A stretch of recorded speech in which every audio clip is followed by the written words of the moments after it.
오늘 저는 읽어드린 본문 말씀을 가지고 만유의 주 예수 그리스도라는 제목으로 하나님 말씀을 나누겠습니다. 미국의 설교자 데이빗 플랫이라는 설교자가 전도라는 자신의 설교에서 인생에게 있어서 가장 중요한 질문 한 가지를 우리에게 언급하고 있습니다. 우리 스스로에게 또 제가 여러분들에게 해야 할 가장 중요한 질문입니다.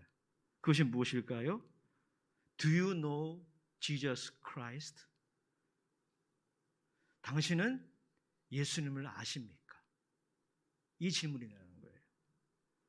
좀 더 구체적으로 표현하면 우리는 예수님을 진정 아는가? 다른 말로 표현하면 우리는 예수님을 어떻게 이해하고 있는가? 이것이 여러분 우리 스스로에게 또 서로에게 해야 하는 여러 가지 질문들 중에서 가장 중요한 질문이라는 것입니다. 어떤 대학을 나왔는지, 어떤 지역에 살고 있는지, 그리고 얼마나 교회를 오래 다녔는지, 어떤 교회를 다녔는지, 이런 여러 가지 질문들이 있겠지만 그 질문들 중에서 가장 중요한 질문이고, 그리고 거기에 반드시 답을 해야 하는 질문이 바로 그 질문이라는 것입니다. 여러분, 이 질문에 어떻게 답을 하느냐에 따라서 우리의 전 인생이 결정되는 것입니다. 아니, 전 인생만이 아니라 우리의 영혼이 결정되는 것입니다. 그래서 여러분, 이 질문이 가장 중요한 질문인 것이죠. 그래서 이제 앞으로 매주마다 Who is Jesus Christ? 예수님이 누구이신지에 대한, 또 우리가 예수님을 어떻게 고백하는지에 대한 그런 주제를 가지고 같이 말씀을 나누기를 원합니다. 오늘 요한복음을 나눴지만 앞으로 허락이 된다면 요한복음만이 아니라 신약성경의 사복음서에 나와 있는 예수님에 대한 이야기를 묵상하면서 예수님은 누구이신가? 이 질문에 대하여 우리가 성경적으로 답을 하고 그렇게 고백하기를 원합니다. 사실 우리는 매주마다 인내로 결시하는 해를 위해서 예수님을 기뻐하고 예수님을 사랑하고 그리고 예수님을 의지하는 것, 그분에 대한 열정을 회복하는 것이 인내로 결실하는 해의 비결임을 나누었어요. 사실 따지고 보면 예수님을 알아야 예수님을 믿을 수 있는 것이 아니겠습니까? 예수님을 알아야 예수님을 기뻐할 수 있죠. 예수님을 모른다면 어떻게 그분을 기뻐할 수 있겠습니까? 예수님을 바로 이해해야 그분을 사랑할 수 있지, 예수님을 우리가 모른다면 어떻게 우리가 예수님을 사랑할 수 있겠습니까? 어떻게 예수님에 대한 열정을 가질 수 있겠습니까? 그래서 여러분, 인내로 결실하는 해, 여러 가지 주제를 가지고 말씀을 나눌 수 있지만 가장 중요한 주제, 이 주제를 나누기 원해요. Who is Jesus Christ? 예수님은 누구이신가? 또 구체적으로 나에게 예수님은 어떤 분이신가? 이 질문에 우리 모두가 바르게 답을 할 수 있기를 원합니다. 오늘은 요한복음 1장 1절에서 3절까지 나와 있는 요한의 기독론을 살펴보기 원합니다. 기독론이라고 하는 것은 어려운 말인데 예수님의 정체성에 대한 이해, 이게 기독론이에요. 우리는 본문 요한복음 1장을 통하여 예수님에 대한 정체성, 사도 요한이 가지고 있는 그 예수님의 정체성에 대한 이해를 발견할 수가 있어요. 세 가지로 요약이 되어 있습니다. 먼저 우리 1절에서 2절까지 말씀 같이 보겠습니다. 1절에서 2절이에요. 시작. 태초에 말씀이 계시니라. 이 말씀이 하나님과 함께 계셨으니 이 말씀은 곧 하나님이시니라. 그가 태초에 하나님과 함께 계셨고. 사도 요한은 예수님을 어떻게 이해하고 있습니까? 또 어떻게 소개하고 있습니까? 먼저 예수님을 말씀으로 이해하고 있어요. 예수님은 말씀이시다. 태초부터 선지했던, 그러니까 태초에 시간도 창조되기 이전부터 존재했던 말씀이다. 이렇게 이해하고 있습니다. 또한 사도 요한은 예수님을 하나님으로 이해하고 있어요. 우리가 읽은 바와 같이 1절에 이렇게 말씀하고 있습니다. 이 말씀은 곧 하나님이시니라. 정말 1세기 유대인들에게 있어서는 혁신적인 예수 이해입니다. 그런 예수님을 과감하게 하나님으로 지칭하고 있어요. 뿐만 아닙니다. 3절에 보면 세 번째 예수 이해가 기록이 되어 있는데요. 우리 같이 3절도 읽겠습니다. 시작. 만물이 그로 말미암아 지은 바 되었으니 지은 것이 하나도 그가 없이는 된 것이 없느니라. 사도 요한의 세 번째 예수 이해는 무엇입니까? 예수님은 창조주시라는 거예요. 놀라운 예수 이해, 기독론입니다. 하나하나 간략하게 살펴보겠습니다. 먼저 여러분, 사도 요한은 예수님을 태초부터 선지하셨던 말씀으로 이해하고 있습니다. 말씀이라고 하는 말은 헬라어로 로고스입니다. 우리는 이 로고스의 당시의 용법을 잠시 살펴볼 필요가 있어요. 당시 여러분 이 로고스라는 단어는 헬라어 문화권에서 아주 자주 사용하였던 그런 단어였습니다. 이것의 한국말 번역은 도리, 원리 이런 것들입니다. 즉 헬라인들은 온 우주 만물을 관통하는 원리가 있다라고 생각을 했습니다. 인간의 영혼과 이성까지 포함해서 그 모든 만물을 관통하는 원리가 있는데 그게 바로 로고스다. 이렇게 이해를 했습니다. 그래서 여러분 모든 만물에는 로고스의 자취가 다 남아있는 것이죠. 인간의 영혼과 이성에도 로고스의 자취가 남아있어서 그래서 과학이 가능한 것입니다. 철학이 가능한 것입니다. 사람이 자연 만물을 연구하는 것이 가능한 이유는 바로 로고스 때문입니다. 이것이 여러분 헬라인들의 말씀, 로고스에 대한 이해예요.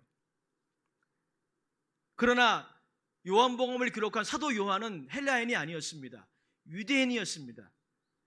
히브리인들, 유대인들은 로고스를 어떻게 이해하고 사용했을까요?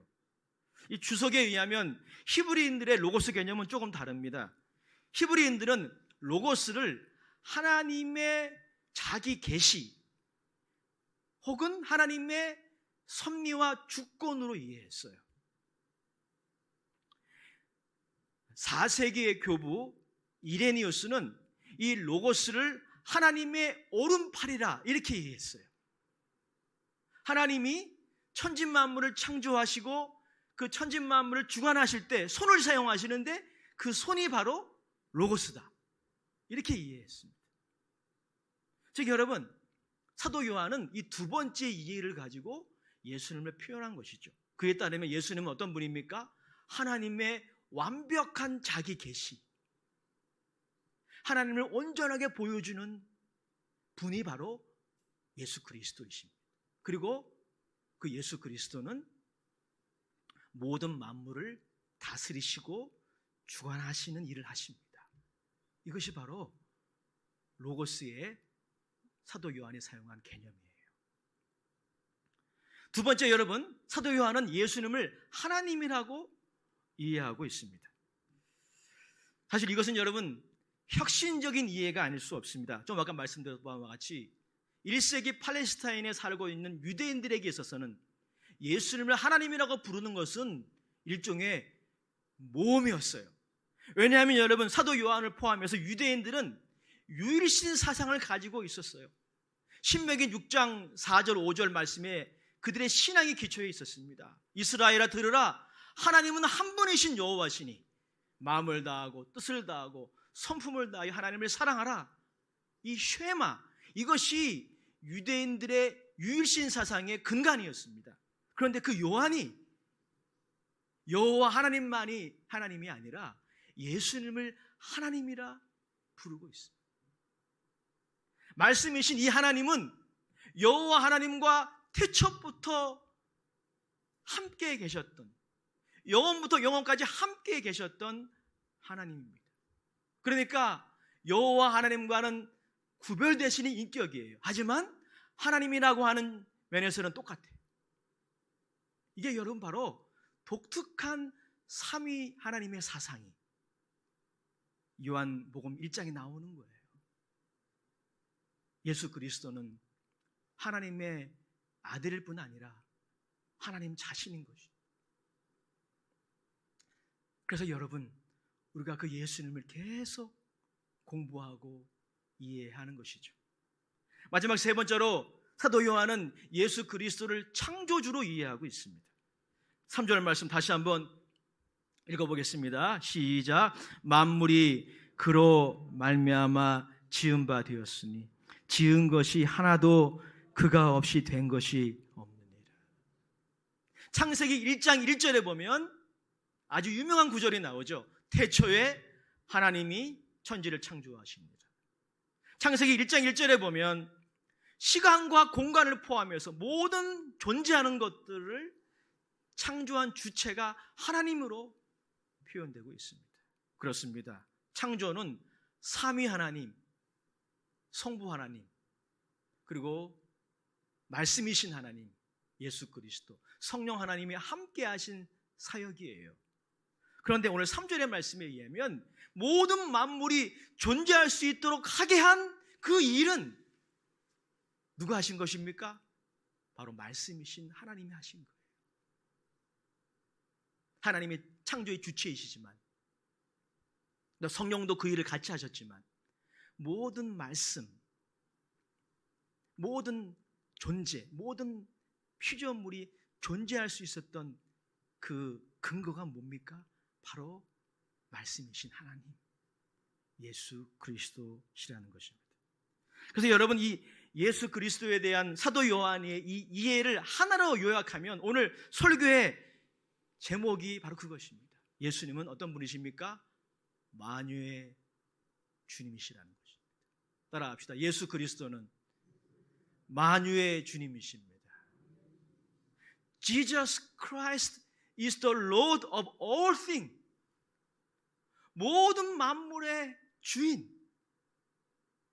이분이 바로 예수 그리스도시다 라고 하는 것이죠. 여러분, 이러한 기독론은 사도 요한의 기독론만이 아니에요. 바울도 예수 그리스도를 이렇게 우리에게 묘사하고 있습니다. 골로새서 1장에 보면 사도 바울의 기독론이 등장하는데 요한의 기독론과 일맥상통하는 면이 있어요. 같이 살펴보기 원합니다. 골로새서 1장 15절 이하에 이렇게 기록하고 있습니다. 제가 읽어드리겠습니다. 그는 보이지 아니하시는 하나님의 형상이요.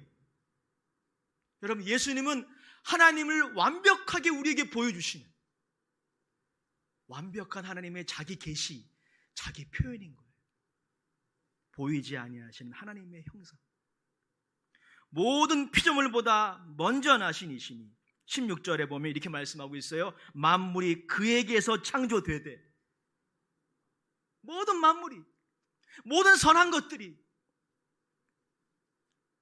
그를 통하여 존재하게 된 것입니다. 저와 여러분도 마찬가지. 하늘과 땅에서 보이는 것들과 보이지 않는 것들과 눈에 보이는 그러한 이런 피조물만이 아니라 영적인 피조물들이 있어요. 그 모든 것들, 왕권들이나 주권들이나 통치자들이나 권세들이나 만물이 다 그로 말미암고 그를 위하여 창조되었고, 17절, 또한 그가 만물보다 먼저 계시고 만물이 그 안에 함께 섰느니라. 너무나 놀라운 구절이에요. 모든 만유가, 모든 존재하는 모든 것들이 어디에 있습니까? 그분 안에 있다는 것입니다. 그분 안에, 모든 만물의 생명력이 그분 안에 있다는 거예요. 이분이 바로 우리가 고백하는, 우리가 믿는 예수 그리스도의 정체성. 그래서 그분이 만유의 주님이신 것입니다. 이러한 기독론은 히브리서의 저자의 기독론과도 일맥상통합니다. 히브리서 1장 2절 3절에 보면 히브리서의 저자도 예수님을 이렇게 이해하고 있음을 발견하게 됩니다. 히브리서 1장 2절을 제가 읽어드리겠습니다. 이 모든 날 마지막 날에는 아들을 통하여 우리에게 말씀하셨습니다. 하나님이 구약시대 때 수많은 하나님의 종들을 통해 말씀하셨지만 마지막 날에는 하나님의 아들을 통해 자기 자신을 계시하신 것입니다. 그러니까 여러분, 아들을 통하지 않고는 하나님을 알 수가 없는 것입니다. 말씀이신 하나님을 통하지 않고서는 창조세계가 불가능한 것처럼 하나님을 알 수가 없는, 이 모든 날 마지막 날에는 아들을 통하여 우리에게 말씀하셨으니 이 아들을, 그 다음 구절에 여러분 주목해 주십시오. 만유의 상속자로. 상속자라는 게 뭡니까? 소유권을 가진 사람이에요. 성부 하나님이 모든 만물의 소유권을 아들에게 맡기신 것입니다. 여러분, 개인적으로 여러분의 이름으로 등기가 된 땅이 있을 거예요. 그런 아파트가 있을 것이고 그런 차가 있을 거예요. 하지만 우주 만물, 저와 여러분들 존재하는 모든 것들의 실질적인 소유자가, 오너가 누구입니까? 여러분들은 그냥 매니저예요. 위탁받은 사람이에요. 그것을 실질적으로 소유한 오너는 누구이십니까? 예수 그리스도세요. 여러분들이 만약에 여러분이 가지고 있는 부동산의 오너라면 죽을 때 가져갈 수 있어야 돼요. 근데 못 가져가잖아요. 누구한테 물려주든지 사회 기증하든지 그렇게 해야 되지 않습니까? 왜요? 여러분들은 그냥 매니저예요. 그냥 스튜어트, 청지기예요. 오너는 예수 그리스도이시죠. 하나님이, 말씀이신 하나님을 만유의 상속자로 세우시고 또 그로 말미암아 모든 세계를 지으셨느니라. 다시 한번 예수 그리스도가 창조주임을 선포하고 있어요. 3절의 말씀은 더욱 놀랍습니다. 오늘 설교의 주제와 관련돼서 말이죠. 이렇게 말씀하고 있습니다. 이는 하나님의 영광의 광채시요. 우리 같이 한번 읽어보겠습니다. 시작. 이는 하나님의 영광의 광채시요 그 본체의 형상이라. 그의 능력의 말씀으로 만물을 붙드시며 죄를 정결하게 하는 일을 하시고 높은 곳에 계신 지극히 크신 이의 우편에 앉으셨느니라. 예수 그리스도는 하나님의 영광의 광채, 하나님을 우리에게 완벽하게 보여주시는 하나님의 자기 계시, 그리고 본체의 형상, 하나님과 동등한, 하나님보다 열등한 또 다른 제2의 하나님이 아니라는 거예요. 하나님과 동등한 하나님이라는 것입니다. 그분이 예수 그리스도였어요. 그리고 그분은 하나님이 창조하신 세계를 다스리고 섭리하시는 일을 하신다는 것입니다. 그의 능력의 말씀으로 만물을 붙드신다고 말씀하고 있어요. 마귀는 하나님이 창조하신 이 만유의 질서를 혼란하게 만듭니다. 그게 마귀의 전략이에요. 그래서 성윤리가 무너지고 하나님이 이 만물을 창조하실 때 부여하신 질서가 깨어질 위기가 우리의 현실 아닙니까? 실제로 깨어지고 있어요. 그게 마귀의 전략입니다. 그런데 하나님이 아들을 통하여 그 만물을 붙드시고 계시다는 것입니다. 마귀가 질서를 무너뜨리려고 하고 우리의 죄가 만물을 오염시키지만 이 만물이 여전히 그대로 있는 이유는 무엇입니까? 벌써 망할 수밖에 없는 세상이 이 세상이에요. 그런데 이 만물이 그대로 있는 이유, 오늘 잠자리에 들어서 내일 아침에 밝은 해를 볼 수 있는 이유가 무엇인 줄 아십니까? 예수 그리스도께서 그 말씀으로 만물을 붙드시기 때문이에요. 그리고 어떤 일을 하십니까? 죄를 정결하게 하는 일을 하십니다. 만유 안에 하나님이 창조하신 이 피조 세계 안에 가장 어려운 문제 하나가 생겼죠. 그게 뭡니까? 바로 죄의 문제예요. 우리 인간의 여러 가지 난제들이 있지만 인간이 해결할 수 없는 난제, 그게 죄의 문제 아닙니까? 그 죄의 문제를 예수 그리스도께서 해결하셨고 지금도 해결하고 계신다는 것입니다. 죄에 따르는 죄책과 저주와 심판을 우리 예수님이 지금도 해결하고 계신다라는 것입니다. 개인적으로 요한복음 1장 1절에서 3절까지의 말씀은 저의 대학 시절에 방향을 정해 주었던 말씀이에요. 제가 대학에 처음 들어갔을 때 저에게 두 가지 고민이 있었어요. 첫 번째 고민은 저도 나름대로 제가 똑똑하다고 생각을 했는데 제 잠재의식 속에 그게 있었던 것 같아요. 교만했던 거죠. 대학에 입학을 해보니까 저보다 똑똑한 친구들이 너무 많은 거예요. 뛰는 사람 위에 나는 사람이 있다는 말처럼 정말 저보다 뛰어난 사람들이 너무 많았어요. 그리고 제가 철학과에 입학을 했는데 플라톤이나 아리스토텔레스, 헤겔, 칸트, 그리고 나중에 공산주의 이론의 창시자 칼 막스도 공부했어요.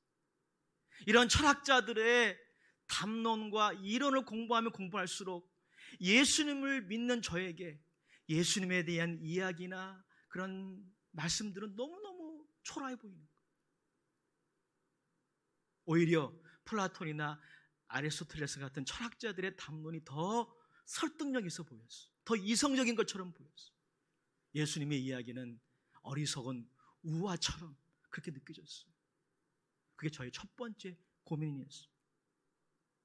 두 번째 고민은 저에게 더 심각한 고민이었습니다. 저는 그 당시에 예수님을 믿었습니다. 예수님이 길이시고 진리이시고 생명이심을 교회에서 들었고 그렇게 믿었어요. 그런데 철학과를 딱 들어가 보니까 철학은 진리를 탐구하는 학문이래요. 특별히 우리 모교의 그 표어가 진리 자유였어요. 진리가 너희를 자유하게 하리라. 그런 표어처럼 철학은 진리를 탐구하는 학문이라고 그렇게 제가 강의 시간에 들었습니다. 그런데 저는 이미 진리를 알고 있었거든요.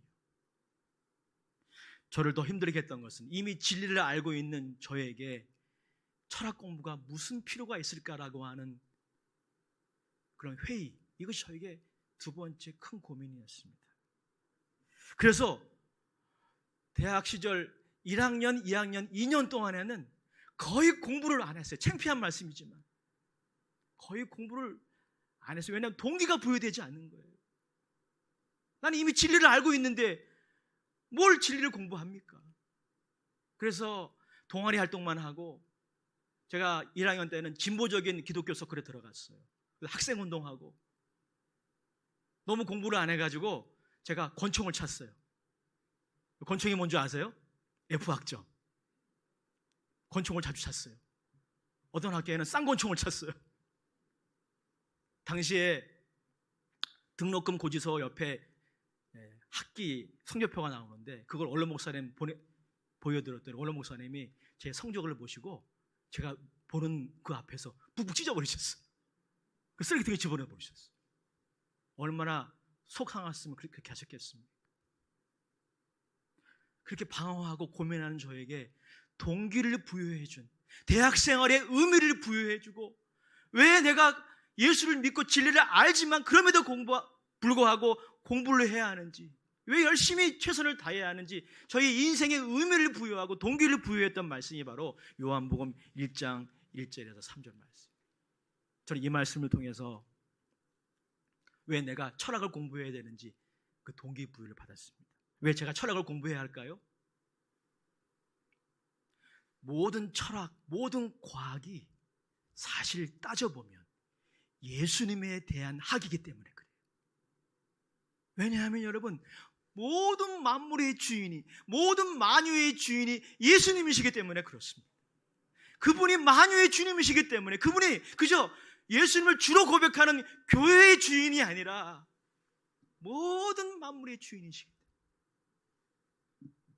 그래서 여러분, 이 지구상에 있는 모든 도서관에 있는 수천 권, 수만 권, 수억 권, 수조 권의 책들이 사실은 누구를 가리키고 있는 거예요? 예수 그리스도를 가리키고 있는 그런 깨달음을 성령께서 이 말씀을 통해 저에게 주셨어요. 제가 예수님을 위해서 최선을 다해 공부해야 되겠다. 여러분도 이러한 깨달음이 있으시길 주의 이름으로 축복합니다. 예수님을 위해서 사업하고 단순히 여러분 이혼 창출이 아닌 겁니다. 우리가 이것을 알기 전에는 단순히 이유가 그것뿐이었지만 이 사실을 안다면, 예수님이 만유의 주님이시라는 사실을 안다면, 여러분들이 직장 생활을 하는 이유도 누구 때문입니까? 예수님 때문. 여러분들이 돈을 벌어야 하는 이유도 무엇 때문입니까? 예수님 때문인 것이. 여러분들이 가정을 이루고 가정 생활을 하는 이유, 그 인생의 모든 의미가 어디에 있는 거예요? 그 의미의 원천이 바로 만유의 주이신 예수 그리스도이십니다. 요한복음 1장 1절에서 3절 말씀이 맞다면 예수님은 이처럼 만유의 주님이신 것입니다. The Lord of all things. 모든 만물이 그분 거예요. 지혜와 지식의 모든 보화가, 사람들이 추구하고 귀하게 여기는 모든 보화가 그분 안에 있는 거예요. 그분 안에. 믿으시기 바랍니다. 그렇다면 예수님이 만유의 주님이시라는 사실이 맞다면 다음과 같은 결론이 가능해집니다. 이 세상에서 가장 복받은 사람은 누구입니까?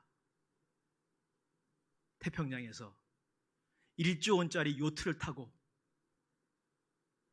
시간을 보내는 첼시 구단주가 아닌 거예요. 첼시 구단주는 요트가 있는데 1조 원짜리래요. 여러분, 세상에서 가장 복받은 사람은 누구입니까? 이 예수님을 자신의 주님으로 영접한 사람입니다.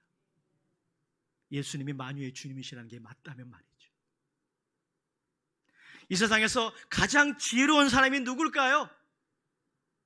MIT, 하버드, 예일 다니는 사람이 아닌 거예요. 그런 사람들도 지혜로운 사람이겠지만 이 세상에서 가장 지혜로운 사람은 누구입니까? 이 예수님을 주로 고백한 사람들입니다.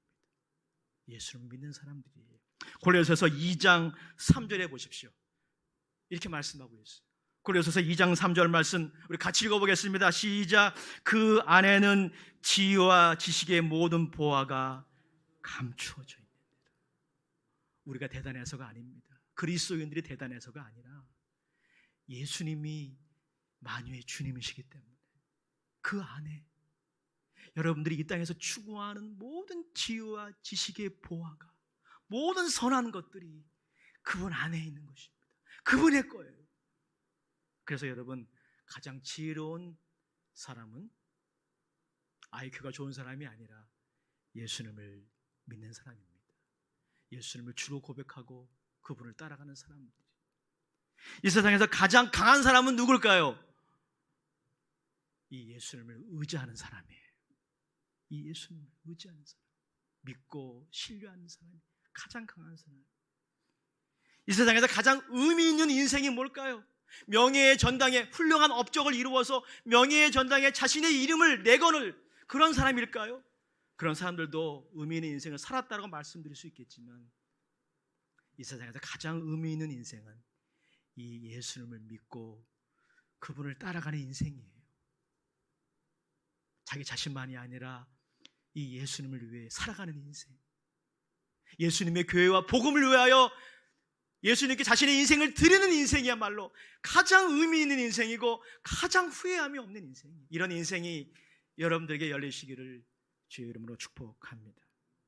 여러분 중에 혹시 신앙생활을 하면서 인생을 살아가면서 여러 가지 인생의 난제로 인하여 고민하는 분들이 계십니까?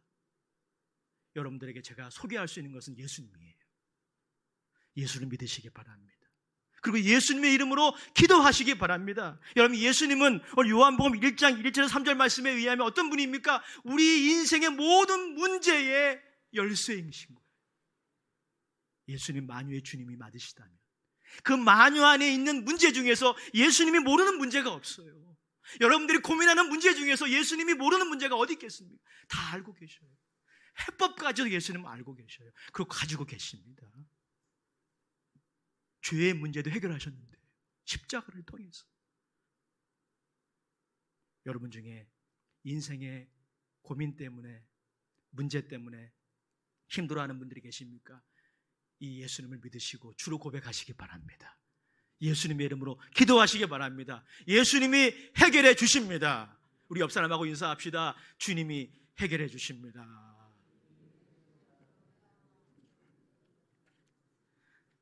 마지막으로 저처럼 요한복음 1장 1절에서 3절 말씀, 그리고 이 복음서에 나와 있는 예수님을 통하여 이 예수님을 알므로 인생이 변한 한 사람을 소개하고 저희 설교를 맺으려고 합니다. 그 사람의 이름은 바로 루 월리스라는 사람이에요. 제가 예배 시간에 전에 잠깐 소개하기도 했던 것으로 기억납니다. 이 루 월리스는 철저한 무신론자였습니다. 그는 그의 친구 잉거솔과 함께 기독교는 신화에 불과하다, 예수 믿는 사람들은 예수님을 하나님이라고 그렇게 이해하는데 그게 다 거짓말이에요. 예수는 그냥 나사렛 출신의 한 선지자. 그는 예수 믿는 사람들을 조롱했고, 그리고 기독교를 신화에 불과하다고 그렇게 비평했고, 그리고 예수님을 하나님으로 이해하는 사람들을 공격했어. 그들은 더 나아가서 예수님을 하나님으로 이해하는 이 기독교를 무너뜨리기 위해서, 대적하기 위해서 책을 쓰기로 그렇게 프로젝트를 입안을 하게 됩니다. 그는 세계의 여러 유명한 도서관에서 기독교를 파괴할 자료들을 찾기 시작했어요. 그런 책들이 또 있거든요. 자그마치 2년 동안 기독교를 파괴할 자료를 찾으면서 연구를 했어요. 그리고 기독교를 파괴할 책을 쓰기 시작했습니다. 1장을 썼어요.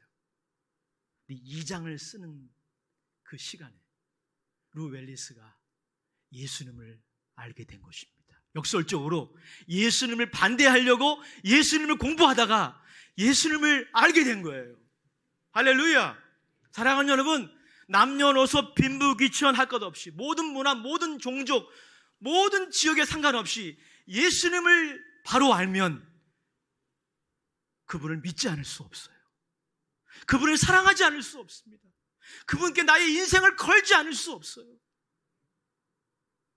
우리의 가치관이 바뀌지 않을 수 없어요. 저는 이것 때문에 매주일마다 이 부분을 나누려고 해요. 교회는 다니지만 우리 예수님을 아직도 잘 몰라요. 그래서 예수님을 사랑하지 않는 것이죠. 예수님께 나의 인생을 맡기지 못하는 것이죠. 여전히 우리의 가치관은 바뀌지 않은 거예요. 예수님보다 더 선호하고 더 의지하는 것들이 많이 있는 것입니다. 그게 우리 현실이에요. 가치관이 바뀌지 않은 겁니다. 우선순위가 바뀌지 않은 거예요. 왜요? 예수님을 모르기 때문에.